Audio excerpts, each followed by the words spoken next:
In part one of this three-part video series, we showed how an attacker can intercept a user's login and multi-factor authentication using an adversary-in-the-middle attack. Now, in part two, we'll show what happens after the attacker gains access.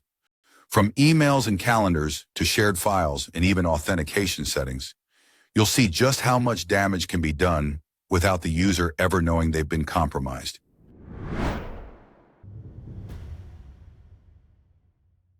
At this point, the hacker now has full access to John's email account.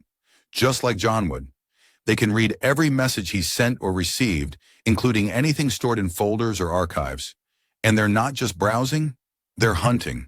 They'll search for sensitive information like tax forms, payroll reports, financial records, or even health data. Anything they can use, sell, or exploit. The hacker can now see the company's global address book, essentially a full directory of every employee and distribution list. For a hacker, this is gold. It reveals how the organization is structured, who works where, who's in leadership, and which departments handle things like finance or HR.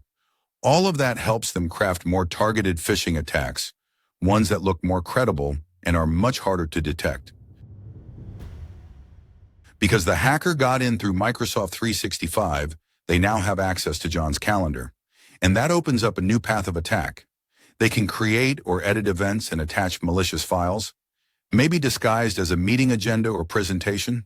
When John opens that file, he's not just viewing a document, he's unknowingly giving the attacker access to his computer.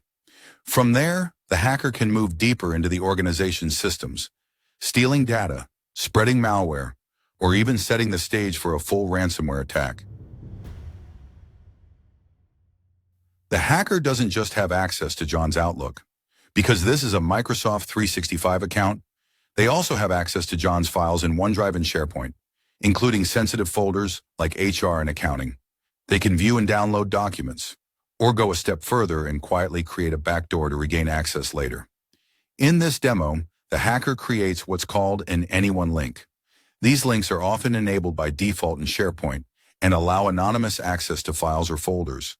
No login required. Even if John's account is later secured, those links remain active. That means the hacker could still get back in without needing a username or password.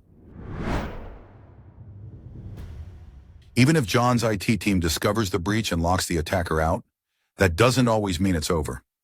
Sophisticated attackers use persistence techniques, ways to silently stay connected to the account or regain access later. One method is registering additional multi-factor authentication devices to John's account. That means even if John resets his password, the attacker could still get back in without anyone realizing it. These tactics make it much harder to fully remove the threat once it's inside. The list goes on and on of the damage that can be caused if someone is granted access to a Microsoft 365 account. If you or anyone in your organization is hit with an adversary-in-the-middle attack, it is important to do a full forensics investigation of the M365 log files to determine what all was accessed and changed by the bad actors.